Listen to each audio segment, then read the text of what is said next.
අස්සලාමු අලයිකුම් ආයිබෝවන් අවුරුදු 12ක සාදි යන නමින් හඳුන්වන දරුවෙක් ආගමික විදුහලක් තුලදී අභිරහස් ලෙස හිතා ගන්න බැරි විදිහට සැක සහිත විදිහට තමන්ගේ ගෙල වලලාගෙන බෙල්ල වැලදාගෙන මිය ගියා යයි කියවෙන්නේ ඒ ළමයාගේ ෆොටෝ එක මම මෙතන සඳහන් කරන්නේ අතිගරු ජනාධිපති සහෝදර අන්තකුමාර දිසානායක අගමැතිතුමිය හර්නි අමරසූරිය ඒ වගේම පොලිසිය භාර අමාත්‍ය ආනන්ද විජේපාල මැතිතුමා ඒ වගේම අධිකරණ අමාත්‍ය හර්ෂණ නානායකාර මැතිතුමා ළමා හා කාන්තා කාර්යාංශයට භාරව ඉන්න මම හිතන විදිහට සරෝජා පොල්වත් මැතිතුමා ඒ වගේම ආගමික සංස්කෘතික කටයුතු නියෝජ්‍ය අමාත්‍ය මොනිර් මොලාෆර් මැතිතුමා හැමෝගෙම ෆොටෝ එක මම මෙතන දාගෙන යන්න කරුණා කරලා මේ වීඩියෝ එක පුළුවන් තරම් සමාජගත කරන්න කාරුණික ඉල්ලීම අවුරුදු 12ක පොඩි චූටි ලස්සන දරුවෙක් ආගමික ස්ථානයක් ඉගෙන ගන්න ගිය තැනකදී වගකීම් රැසක් තියෙන්න ඕන තැනක් ආරක්ෂාව 100%ක් තියෙන්න ඕන තැනක එයා තමන්ව ගෙල වලලාගෙන මිය ගියා අය කියවෙන ප්‍රවෘත්තියක් දවස් 7කට පෙර සිදුවීමක් වුණා නුවරඑළිය දිස්ත්‍රික්කයේ බොරගස් සිල්මියාපුර තියෙනවා ජමාලියා අරාබි විදුහල කියලා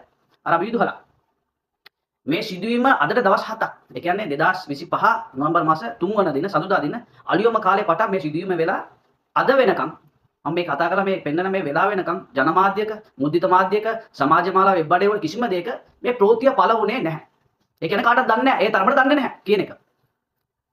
මේ සිදුවීම ගැන මේ මම ඉහළ නම් සඳහන් කරපු ජනාධිපතිතුමා ඇතුළු ඔය අමාත්‍ය මණ්ඩලයට ඒ වගේම පොලිසිය භාර ඇමතිතුමා අධිකරණ අමාත්‍යතුමා ළමා කාන්තා කාර්යාංශය ඔය ආගමික සංස්කෘතික නියෝජක කටයුතු ඇමතිතුමා හැමෝටම මම කියන්නේ ඔය සාදි යන අවුරුදු 12ක ළමයා එයාගේ ගම ඇවිල්ලා බදුල්ලු දිස්ත්‍රික්කෙ මම හිතන්නේ හාලි ඇල ප්‍රදේශයේ පියා ඇවිල්ලා අක්‍රම් ඔහු ඇවිල්ලා ත්‍රිරෝද රතන යුදුවෙක් මවගේ නම සිෆානි තව ගැණු දරුවෙක් ඉන්නවා වැඩිමහල් ළමෙක් ඉගෙන ගන්නවා තව පොඩි දරුවෙක් ඉන්නවා එයාත් ඉගෙන ගන්න ලබන අවුරුද්දේ ශිෂ්‍යත්වයාගේ නම උමර් මේ අන්තිම දරුවවත් මේ 2025 නොවැම්බර් මාස 16 වන දින ඉන්ටර්විව් කරන්න ගෙනියන්න ඉන්නවා ඒ අරාබි විදුහලට ඒ ළමයාව බාර දීම සඳහා. මේ අවස්ථාව තුලදී ඔය සාදි කියන ඔය අවුරුදු 12ක වයස ඇති ළමයා තුන්වනදා අලුයම මේ ගිය සුමානිකට ඉස්සෙල්ලා තුන්වන දින 11 වෙනි මාසේ 2025 සඳුදා දින අලුයම කාලයේදී නොයෙක් වෙලාවල් සඳහන් වෙනවා. එයා පාන්දර 4ට ළමයි හැමෝම නැගිටිනවලු පල්ලියේ.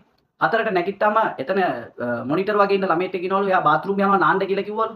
ඊට පස්සේ පහමාර වෙද්දී ආගමික කටයුතු ඉවරලා තේ බොන්න බලනකොට හැමෝම බලනකොට එතන ඉන්න ප්‍රධාන පූජක කෙනෙක් ඇව්වලු මේ සාදි කියන ළමයා කෝ කියලා. ඊට පස්සේ එයා නාන්න ගියා කියලා කිව්වලු. ඊට පස්සේ එයා හොයනවලු.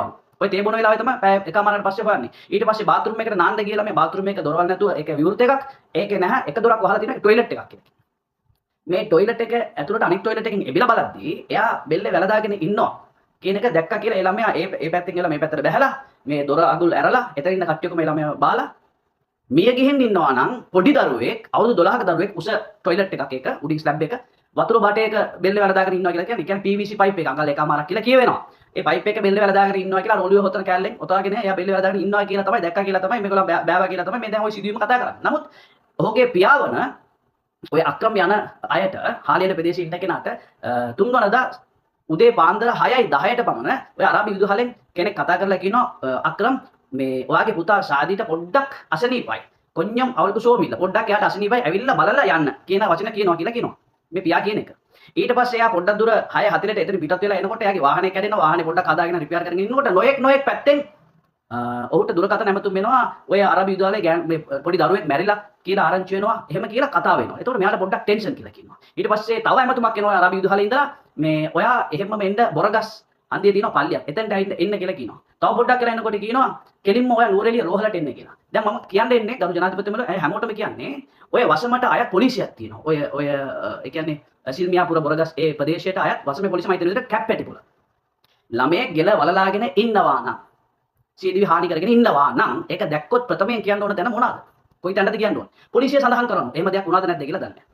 මෙතන සැකයක් තියෙනවා. ඊට පස්සේ 1990 ඇම්බියුලන්ස් එකට කතා කරනවා. ඒගොල්ලන්ට කියලා ඒගොල්ලන් ආවද නැද්ද දැනුවත් කරාද පොලිසිය දැනුවත් කරාද නැහැ. නම් ඒගොල්ලන් කියනවා මේ සිදුවීම කටින් කියලා. ඒගොල්ලන්ම ඒ ළමයාව බිමට අරගෙන එතන මිය ගිය ළමයෙක් අරන් ගියාද? මුත දෙහ විතරක් අරන් ගියාද? නැත්තම් ගියාට පස්සේ ළමයා මිය ගියාද කියන එක දන්නේ නැහැ. නමුත් හැමෝටම කියලා තියෙන්නේ බෙල්ලේ වැලදාගෙන, ගෙල වලලාගෙන මිය ගියා කියන එක තමයි සඳහන් කරලා තියෙන්නේ. මං අහන්න කැමතියි.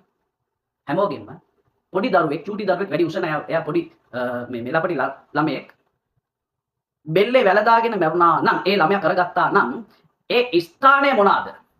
මෙයා බෙල්ලේ වැලදා ගන්න, ගෙල වලලා ගන්න එතන ඒකට හේතු වුණු කාරණාව මොනවාද?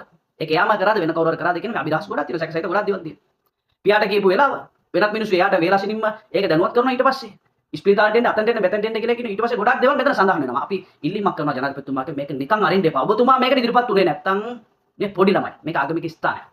ඔය විමර්ශන කොයිතරම් දුරට වුණාද නැද්ද කියලා දන්නේ ඔක කඩිනම් කරන්න. ආනන්ද විජේපාල මැතිතුමනි මේ කඩිනම් කරන්න. පොඩි දරුවෙක් මේ ගිහින් ඉන්නේ. ඒක අභිරහස් ලෙස ආගමික ස්ථානයක් ඇතුළත වගකීම් රාශියක් තියෙන්න ඕන දැන් සුරක්ෂිතව ඉන්න ඕන අම්මා තාත්තා ළමයෙක්ට යවනවා නම් තව දැනකට ඒක පන්සලකට ආමුදුරු කෙනෙක් වෙන්න නැත්නම් පල්ලියකට මුස්ලිම් පූජකයෙක් වෙන්න යවනවා නම් ඒ තැනේ වගකීමක් තියෙන්න ඕනේ සුරක්ෂිතභාවයක් තියෙන්න ඕනේ ඒ ළමයා කියලා නිදිය ගත්ත කියලා නැගිටින්නේ එයාගේ ආරක්ෂාව මොනවාද මේ වගේ රිසල්ට් එළියට දෙන්න නෙමෙයි ළමයා මරුණා කියලා එයා බෙල්ල වැරදාගත්තා කියලා කියනවනම් ලොකු ප්‍රශ්න ගොඩක් යට තිබිලා තියෙන්න ඕනේ එහෙම එයා කරගත්තා ඒ කරන්න කිසිම හේතුවක් ඔහුට තිබුණේ නැහැ කියලා ඔහුගේ පියා මිය යාමට පෙර දින ඒ පූජක කෙනෙක්ට දුරකථන ඇමතුමක් ලබා මම ගොඩාක් සාක්ෂි මම අරගෙන මේ දේ කතා කරා ගොඩාක් දුකින් කතා කරා අපි මුස්ලිම් ආගමික ස්ථාන වලට මද්‍රසා වලට අපි අරබි විද්‍යාවට අපි ආදරේ.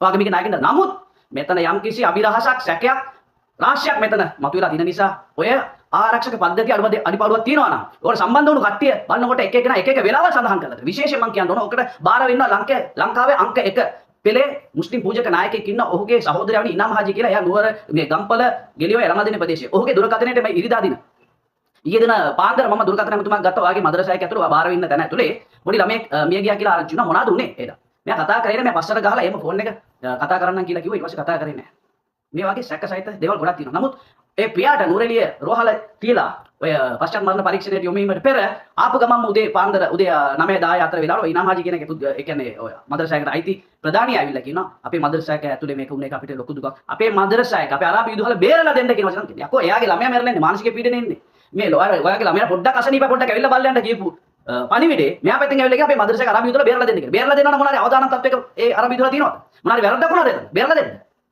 මිය ගිය ළමයාගේ මරණයට සාධාරණයක් වෙන්න ඕනේ ඒකට හරි පශ්චාත් මරණ පරීක්ෂණ එතන පවත්වලා තියෙනවා ඒකේ විවෘත තීන්දුවක් නා මරණ හේතුව ඒ වෙලාවේ නොදී විවෘත තීන්දුවක් තියෙනවා ඒක කඩිනම් කරන්න කියලා ඉල්ලීමක් කරනවා ඒකට හේතු වුණු ඔහුගේ පියාව අඬගහලා අධිකරණ වෛද්‍ය නිලධාරී කාර්යාලයෙන් කිව්වා යයි කියවෙන දෙයක් තියෙනවා මේ නහර මුකුත් වෙලා නැහැ මේ මුකුත් වෙලා නැහැ කියලා කියනවා මෙයාගේ දේවල් කියවෙනවා යකෝ බෙල්ල වැරදාගත්තා නම් වෙන්න ඕන දේවල් එතන වෙලා නැහැ නැත්තම් පොඩි ළමයෙක් නම් උස තැනක් නම් වතුර බටයක් කියවෙනවා නම් මෙයාට ඒ තරම් උසක් නැත්තම් පාන්දර 4ට ගියා කියලා කියනවා පහමාට මෙයා බෙල්ල වැරදාගෙන කියලා සඳහන් වෙනවා නමුත් ඊට ඉස්සෙල්ලා පාන්දර 2ටම ඔයගේ දෙයක් දැනගෙන මම මේකට ආවේ කියලා කෙනෙක් ඔතන සහභාගී වෙලා කතා කරලා ඒගොල්ලොත් එක්ක ඉඳලා වැඩ කරලා තියෙනවා මෙයාගේ අභිලාෂ දේවල් ගොඩක් තියෙනවා මේවා වහන්න ඕන දේවල් නෙමෙයි මේවා හොයලා විමර්ශනය කරලා වැරදි නම් වැරදි කරපු කට්ටිය ඉන්නවා නම් ඒ සිදුවීමට වුණ අත්අඩංගුවට ගැතිය යුතුයි අනිවාර්යෙන් ගන්න ඕන කරුණා කරලා ජනාධිපතිතුමා එතන වැරද්දක් තියෙනවා නම් විමර්ශනය කරලා తాවකාලිකව ඔකට කැදලා වහලා තව ළමයි 200 300 ඔතන ඉන්නවා මේ සිදුවීම එසේ මෙසේ සිදුවීමක් නෙමෙයි මේක ඒ දෙමාපියන්ට ඒ ගමේ කට්ටිය හාලිල ප්‍රදේශයේ කට්ටියන්ට ඒකල පවුලේ ඥාතීන්ට අදාහ ගන්න බැරි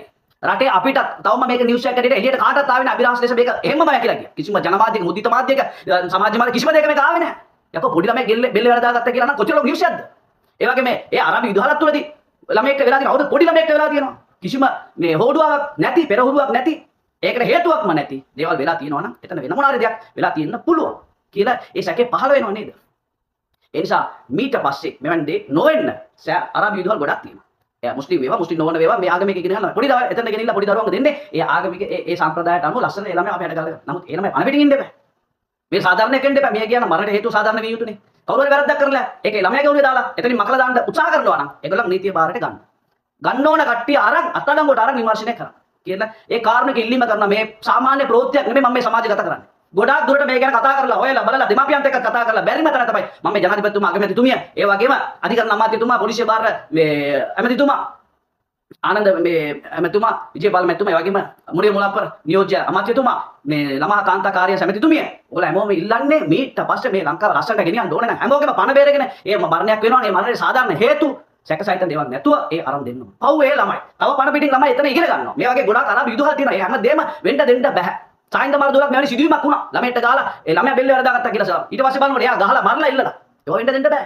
මේක වැරදි. මේ සමාජගත කරන්න කවුරු මොනවා කොහම කිව්වා. අපේ මුස්ලිම් සමාජය කොහමද හිතන්නේ කියලා මට දන්නවා මුස්ලිම්. නමුත් මම මිනිස්සෙක්.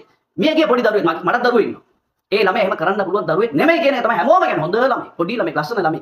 එයාට කරන්න කිසිම හේතුවක් තිබිලා නැහැ. දවස් දෙක තුනකට ඉස්සෙල්ලා යම්මා තාත්තා බලන්න ඉන්න නිසා මට රොටි අරගෙන එන්න මට මඤ්ඤොක්ක මේ බෙදලා අරගෙන එන්න කියලා ඒ ළමයා කියලා දෙනවා. ඊට පෙර දවසේ ඒ ආගමික එයාගේ ක්ලාස් එක බාර පූජකතුමාට මේ හැමෝම ගන්න විමර්ශනයේ අත්අඩංගුවට අරන් මේ විමර්ශන කරන්නේ. ඒ ළමයා එහෙම නෙමෙයි කතා කරලා තියෙන්නේ. එහෙම දෙයක් දෙමේ උතර වෙලා තියෙන්නේ. අපිට හිතා ගන්න බෑ මේක. තවම මේක සමාජගත උනේ නැහැ.